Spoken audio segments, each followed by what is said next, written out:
آپ نے باتیں سنی، بات تو آج کل وہی بات چل رہی ہے بجٹ کی، اور بجٹ میں یہی ہی سیٹ شی سیٹ چل رہا ہے، وہ ایک الزام لگتا ہے دوسرا انکار کرتا ہے، لیکن دو چیزیں بڑی کلیئر ہیں جس میں بحث کوئی نہیں، کہ یہ جو بجٹ ہے یہ لگتا ہے یا سرکاری ملازمین کے فائدے کے لیے بنا ہوا ہے، یا جو گورنمنٹ پار میں بیٹھے ہوئے ہیں، بھاڑ میں گئی عوام، بھاڑ میں گئے ہم لوگ سارے۔ میں دو تین آپ کو اگزامپل شروع میں کرتا ہوں، پھر ہم اس پہ بات بھی کریں گے، میں گیسٹ بھی انٹروڈیوس کر دوں گا۔ دو تین خبریں آج بھی چل رہی ہیں جو ڈیفرنٹ اخبارات میں آئی ہیں، ڈیفرنٹ چینلز پہ چل رہی ہیں۔ مثلاً ایک اگزامپل دوں، لاہور میں جی او آر ہے، گورنمنٹ آف دا ریزیڈنس، بڑی وہ ایک آئلینڈ آف پیس ہوتا ہے لاہور کے اندر، اس کی آفسرز میس ہے، اس کی صرف جو میس کی اپ گریڈنگ ہو رہی ہے وہ 1.1 بلین کی ہو رہی ہے، 1 ارب سے زیادہ اس میں جا رہا ہے۔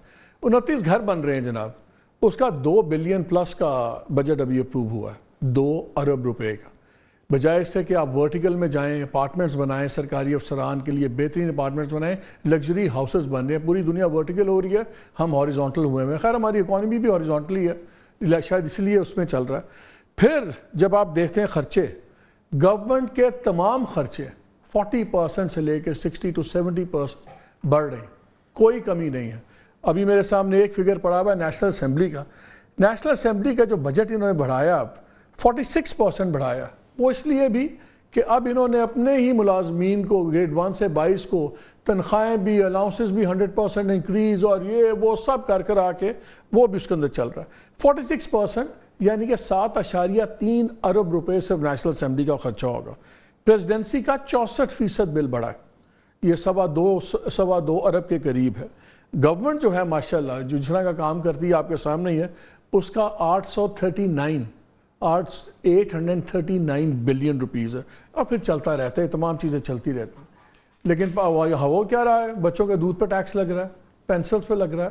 اور کل میری بات ہو رہی تھی ایک دعوت میں، تو مجھے علی ملک صاحب مل گئے، تو انہوں نے کہا کہ ہم نے واضح کر دیا، آپ لوگ سارے باتیں کر رہے ہیں کہ جی جو بیوروکریٹس ہیں اور جو فوجی افسران ہیں کہ ان کو جو ایک پلاٹ ہے یا سب کچھ ہے اس پہ ٹیکس پہ ہم نے معاف نہیں کیا، جو ان کو سروس کی ریٹائرمنٹ پہ مل رہا ہے صرف اس کی سیل کا ٹیکس معاف کیا۔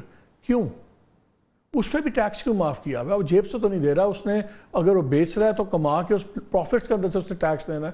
اب وہ تو یہ دنیا میں کہیں ریت ہے نہیں کہ بیوروکریٹس کو ان تمام کو اس طرح پلاٹس ملتے ہیں، لیکن اگر دے بھی رہے ہیں تو وہ بھی پھر بھی ایک ڈسکرمنیشن۔ اینی وے کافی باتیں ہیں بجٹ کے اوپر، ملکی حالات کے مطابق۔